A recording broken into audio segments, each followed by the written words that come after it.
So what I see is initially they are interested in it but don't know much about it. Largely students today are consumers. They use electronic devices.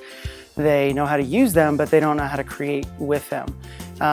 And what I see as the year progresses is a transformation where they start to become very excited about what they can do on their own, what ideas they have that they can turn into a real life piece of equipment or a real life program that they can use.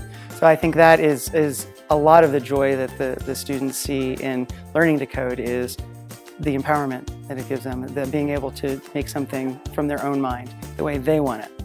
So one of the foundations of any good education system is getting kids to work well together.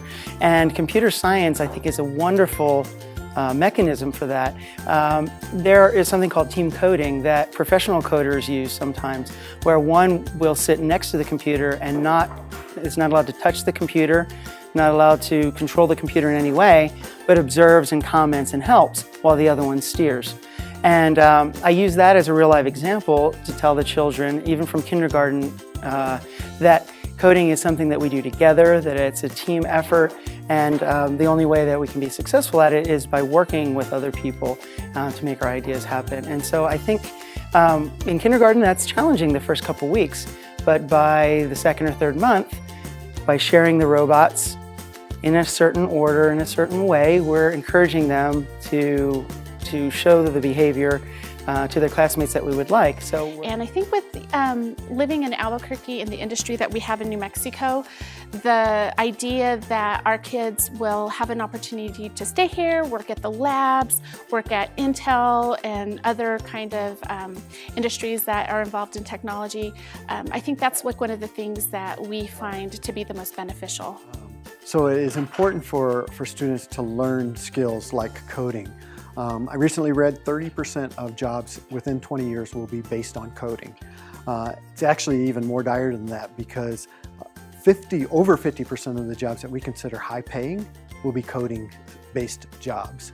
And so it is so important for us to start teaching these kids just the basic level of why coding is important and the basic skills of things like coding, because that's really going to be their future.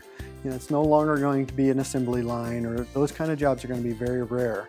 The jobs that are actually going to be available in the market are things that are based on these kind of skills. A lot of times when the donors support something, they don't have the opportunity to see what those dollars are being used for. So I thought it was very nice to have business donors, supporters of APS Foundation and APS schools come and see firsthand what their dollars are being used for. Today was a great opportunity to see where the foundation dollars are going, to see the students and their interaction with the technology, and for them to come in and show off how they're learning and how that's benefiting them in the classroom. First of all, I'd like to say thank you. I'd like them to know that their money is being well spent, and I think they're funding things that our kids need to be successful in the future, and also to help keep them in our area. I would love if, by learning to code, program robots, to learn technology and how to create with it, they would have jobs in this area that would keep them here in New Mexico, and we wouldn't lose this wonderful talent. So that their effort in funding the APS Foundation is providing kids with opportunities they wouldn't otherwise have, and that benefits all of us. Know that if we could get this out there to other schools and help other students to learn how to code and to work with technology the way that our students have had that opportunity, that would be fabulous for other schools.